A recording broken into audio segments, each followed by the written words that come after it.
Aujourd'hui, un épisode qui va frapper fort, alors bienvenue dans ce 11e Nihon Bazar.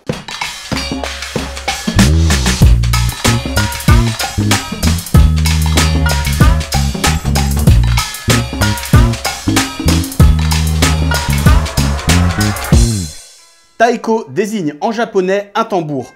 Les instruments dont je vais vous parler sont ce qu'on appelle la famille des wadaiko, les tambours japonais. Les premiers taiko seraient apparus au Japon aux alentours du 6e siècle de notre ère.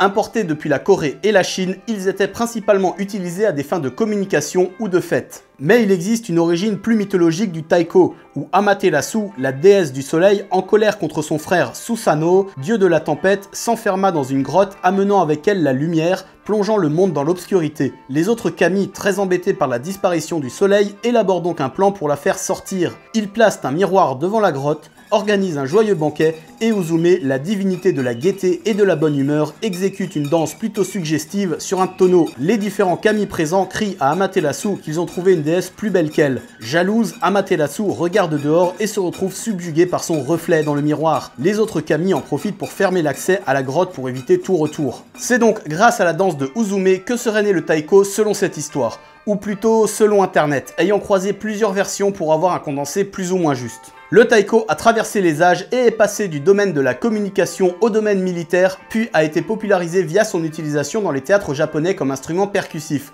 pour arriver jusqu'à nos jours où il est encore très utilisé dans les différents festivals. Il existe également des troupes faisant des concerts quasiment exclusivement composés de wadaiko.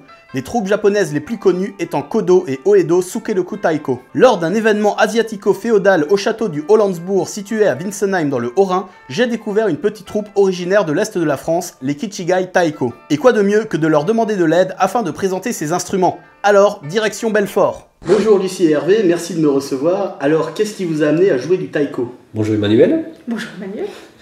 Alors le taiko, c'est une longue histoire d'amour, hein, qui se situe entre le Japon et les arts martiaux.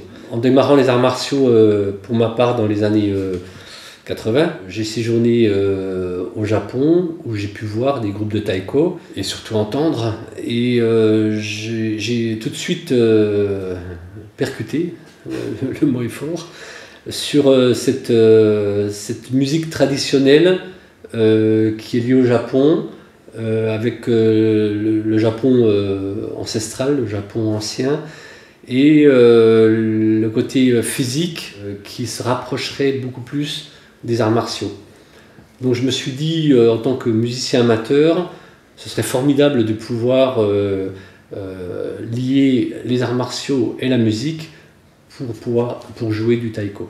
Donc, Kichigai Taiko a vu le jour quelques années après, parce qu'il fallait quand même acheter du matériel, il fallait apprendre le taiko. Et de fil en aiguille, avec un élève qui est devenu un ami de longue date, Bruno, et Lucie par la suite, on a créé le groupe Kichigai Taiko, qui maintenant parcourt les routes de France et de Navarre. Vous avez une approche d'un mix en fait de la musique et des arts martiaux.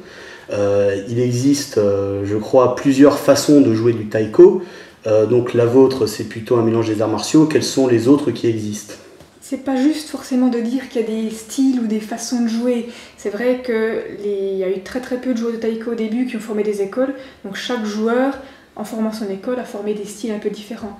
Le nôtre s'apparente effectivement un petit peu à Oedo Sukeroku Taiko, puisqu'on joue avec le tambour en diagonale, qui donne tout de suite beaucoup plus de dynamisme et beaucoup plus de visuel, parce qu'on peut tourner facilement, on peut faire des grands mouvements de bras. Après, on voit beaucoup de joueurs de taiko qui jouent avec le tambour à plat devant eux. Donc c'est plus statique, on va dire. Ils se concentrent plus peut-être sur la percussion que sur les mouvements, sur la chorégraphie et sur finalement le petit grain de folie qui nous caractérise. Et donc vous, quel est votre parcours dans les arts martiaux? Pour ma part, démarrage classique avec l'aïkido, le karaté. Ça, c'est des arts martiaux relativement connus et répandus en France et en Europe. Et puis un peu plus spécifique dans la manière de voir le Japon, qui est l'art du sabre japonais, le kobudo, qui veut dire arts martiaux anciens, où là on apprend à étudier le maniement des armes japonaises, avec principalement bien sûr le katana, qui est très connu puisqu'on l'a vu dans de multiples films, qui rappelle étrangement en fait la manière de tenir les bachi, les bâtons de taiko, non seulement dans la saisie, mais aussi dans la manière de frapper, où on a le coup de fouet qui se rapproche du coup de sabre. Et est-ce qu'il existe d'autres troupes en France comme vous qui font du taiko? Il en existe effectivement, mais assez peu. La France ignore encore beaucoup ce qu'est le taiko. Donc il y a, avec nous, je pense qu'on est 6 groupes de taiko, donc 3 sont sur Paris. Et les 3 sur Paris sont professionnels. Les autres, il y a nous dans le Grand Est, il y a un groupe à Clermont-Ferrand et un groupe dans le sud du côté de Montpellier. C'est plutôt développé en Allemagne, à ce que j'ai vu. C'est plus développé effectivement en Allemagne, en Belgique aussi et en Suisse. La France est un peu en retard, mais on s'efforce de rattraper le retard. Les présentations étant faites, attardons-nous sur quelques instruments de la famille des wadaiko. En premier lieu, le nagado daiko qui est le plus représenté dans la culture populaire. Il en existe de différentes tailles allant du petit de 30 cm de diamètre à énorme avec des diamètres de peau pouvant dépasser les 2 mètres, appelés odaiko. Les nagado étant traditionnellement taillés dans une pièce de bois unique, je vous laisse imaginer la taille de l'arbre et le prix de ceux-ci. Ces tambours font partie des bio-odaiko, c'est-à-dire des peaux tendues et cloutées. Une fois la peau installée, il est impossible de modifier la note de celui-ci. Plus il vieillit et plus la peau se détend et donc le son devient plus grave. Tous les wadaiko sont joués avec des baguettes appelées bachi. Enfin, baguettes, celles-ci sont plus ou moins épaisses en fonction du type de tambour et de sa taille. On se retrouve donc souvent avec des baguettes épaisses comme un bon manche à balai. Voici une démonstration de jeu sur un nagado daiko.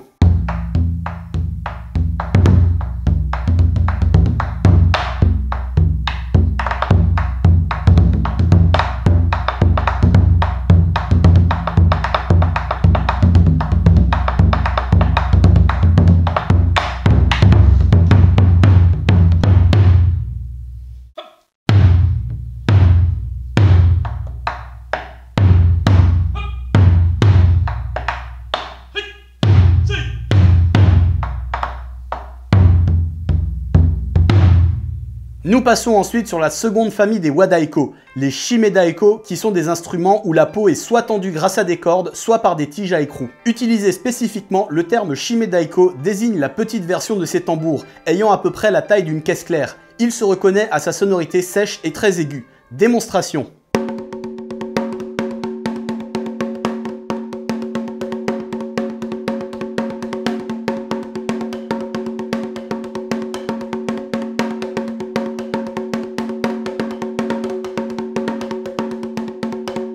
Dans la famille des tambours shimé, on trouve également les okedo, qui sont de taille proche des nagado avec un son grave mais toujours assez sec. Il existe également de très grandes versions moins onéreuses que les nagado daiko, comme celui que possèdent les kichigai taiko, permettant quand même d'avoir une sonorité grave et profonde. Il y a également une déclinaison légère appelée katsugi okedaiko. Leur poids étant plus léger que les okedo, ils peuvent être joués debout à l'aide d'une sangle et représentent donc l'instrument parfait pour exécuter une danse ou des mouvements scéniques.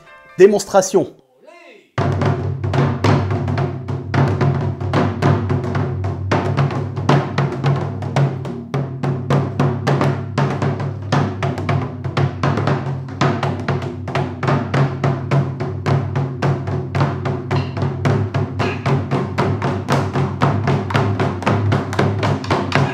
Si vous désirez contacter les Kichigai Taiko, rendez-vous sur leur site kichigai.taiko.free.fr.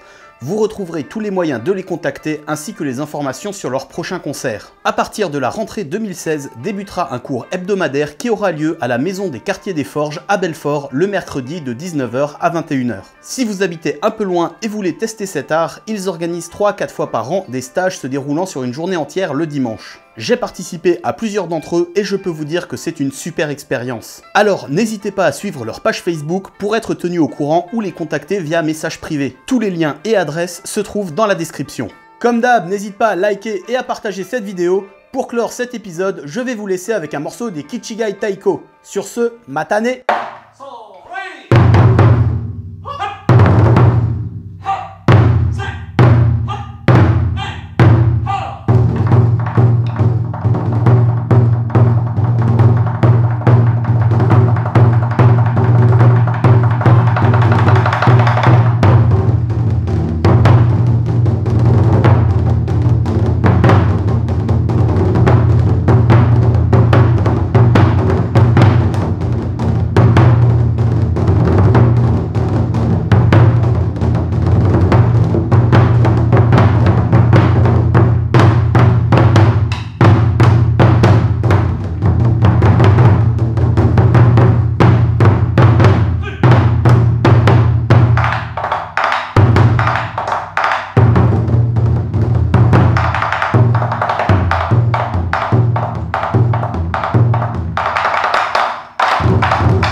全